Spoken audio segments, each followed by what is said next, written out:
To be fair, there was more of cooperation than conflict, but there were differences in the way the Nigerian police force related with the Native Authority police forces, either in the north or the west. A bit detailed history, but I'll give the summary. Up to 1947, in either the northern region or the western region, the separateness was maintained.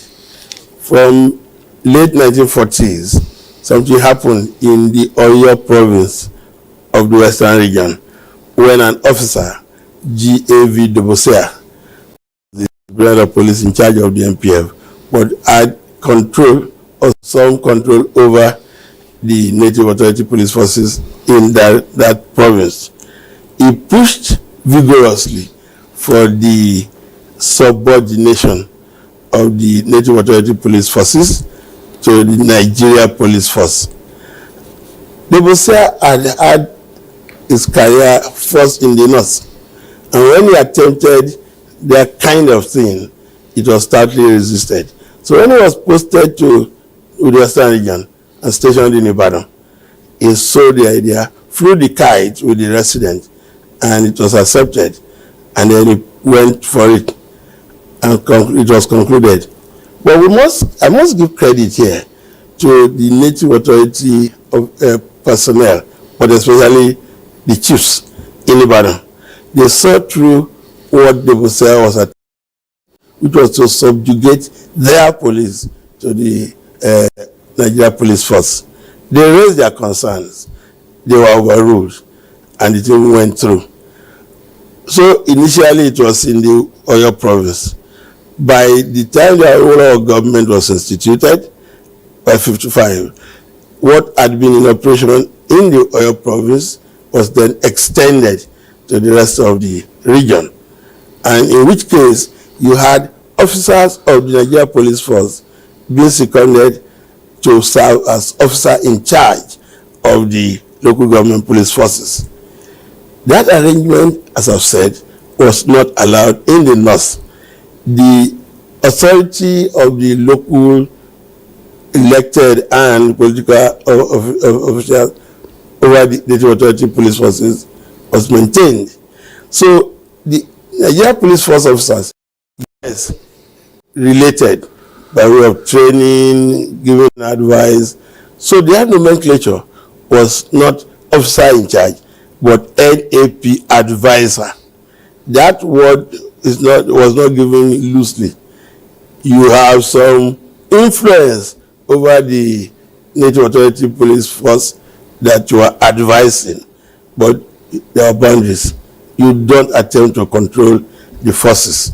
Just give advice about training, accoutrement, bearing, some conduct, but you don't attempt to control. Now, this point is important to make as we are about transiting or returning to what used to be. In other words, there will be police-police relations issues. They don't have to be conflictual. In the western region, for instance, where that thing went through then, and the Native Authority police related to the NPF, it later generated a crisis after the AG government had its crisis in 1962, and there was interregnum. By the time the Akitola government was restored, it became uncomfortable with that arrangement. So the Akitola government had to do away with that arrangement about seconding officers of the NPF to control the local government police, which by then had become, if you like, regional, because there was a superintendent general of the local government police forces. And I must say here that the title superintendent general, as late Chief Enaro told me in an interview, has something to do with the rivalry between the NPF or the regional government and the federal government. Like he jokingly put it, if their own police, inspector general, superintendent is superior to inspector. So we call the head of our own at the regional level superintendent general. And they bought the idea, and that was it. So, if eventually, the Western regional government succeeded in extracting the local government police forces from the overarching control of the Nigerian police force.